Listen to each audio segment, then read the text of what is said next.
दिवंगत नेते अजित पवार यांच्या विमान अपघात प्रकरणात सुप्रिया सुळे यांनी सभागृहात सरकारवर जोरदार टीका केली आहे।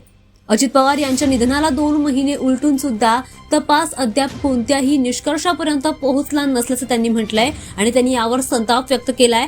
खरं तर सभागृहात बोलताना सुप्रिया सुळे यांनी या प्रकरणातील तपासाच्या संथ गतीबद्दल संताप व्यक्त केलाय आणि प्रशासनावर निशाणा साधलाय। सोबतच अपघाताच्या तपासातील पारदर्शकतेवर त्यांनी प्रश्न उपस्थित केलेत। या व्हिडिओमधून त्यांनी काय म्हटलंय ते बघूया। योगायोग बघा, माझ्या भावाला जाऊन आज बरोबर 2 महिने झाले। 28 जानेवारीला माझ्या भावाचं प्लेन क्रॅश झालं। 2 महिने झाले या गोष्टी। एखाद्या कुटुंबातला कर्ता पुरुष जेव्हा जातो ना, त्याचं दुःख त्या कुटुंबालाच माहिती असतं। आम्ही पण हे भोगलेलं। मग विमानात जाऊ दे का गाडीत जाऊ दे किंवा रेल्वेमध्ये जाऊ दे, सुरक्षितता ही अतिशय महत्त्वाची झाली। आणि सुरक्षितता कशासाठी? तर माझ्या भावाचं प्लेन पडलं। 2 महिने झाले, माझ्या कुटुंबाला कुठे न्याय मिळाला? आमच्यासारख्या कुटुंबा, माझा भाऊ डेप्युटी चीफ मिनिस्टर होता महाराष्ट्राला, त्याला जर न्याय मिळत नसेल तर सर्वसामान्य माणसाला न्याय कसा मिळणार? माझ्या भावाचा, मोठ्या भावाचा मुलगा रोहित म्हणजे पक्षांमध्ये केला। आणि मी जाहीरपणे अरविंदजी इथे बसते, अरविंदजींचे, काँग्रेस पक्षाचे, DMK, सपा सगळ्या पक्षांनी, मला याच्यात राजकारण आणायचं नाही, पण एक FIR करायला रोहित पवारला जंग करावी लागली। आमच्या राज्यांनी तर महाराष्ट्रात घेतलाच नाही, पण अनेक राज्यांमध्ये जाऊन त्यांनी विनवण्या केला की FIR करा आणि आमच्या काकाला म्हणजे अजित पवारांना न्याय मिळू द्या। एक FIR करायला एवढी अडचण।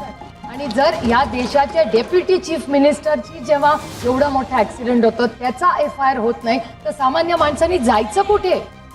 तो माझा भाऊ जेवढा होता, अजित पवार जेवढा माझा भाऊ होता, तेवढाच महाराष्ट्रातल्या प्रत्येक मनामधला एक लाडका नेता होता।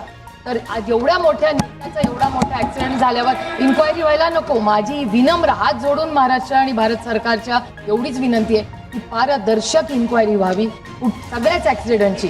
मग तो अहमदाबादचा क्रॅश असू दे, हेलिकॉप्टर क्रॅशमध्ये COD बिपिन राऊत गेले तो असू दे, मध्ये ॲम्ब्युलन्सचा एक क्रॅश झाला, एअर ॲम्ब्युलन्स झारखंडला, किंवा अजित पवारांचं विमान पडलेलं, हा न्याय हा समानच असला पाहिजे प्रत्येक कुटुंब।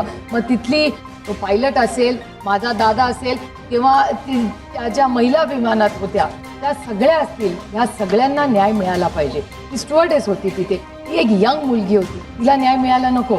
माझी एवढीच विनंती आहे की ब्लॅक बॉक्स, आधी आम्हाला सांगितलं ब्लॅक बॉक्स मिळणार, आता सांगितलं खराब झाला। मग ब्लॅक बॉक्स, रोहित पवारांचे प्रयत्न, महाराष्ट्राच्या माननीय मुख्यमंत्र्यांनी काल याच्यावर स्टेटमेंट केलं, पण माझी एवढीच विनंती आहे महाराष्ट्राच्या माननीय मुख्यमंत्र्यांना की टाइम बाउंड मॅनरमध्ये इन्क्वायरी झाली पाहिजे। अनेक प्रश्न आहेत, त्याची उत्तरं सरकारने दिली पाहिजेत। आणि अजित पवारांना जी ती केस झाली त्यांच्या विमानाला आणि त्याच्याबरोबर पायलट असेल किंवा जे कोणी त्या विमानात होते, त्या प्रत्येक व्यक्तीला न्याय मिळावा, विनम्र भारत सरकारकडे माझी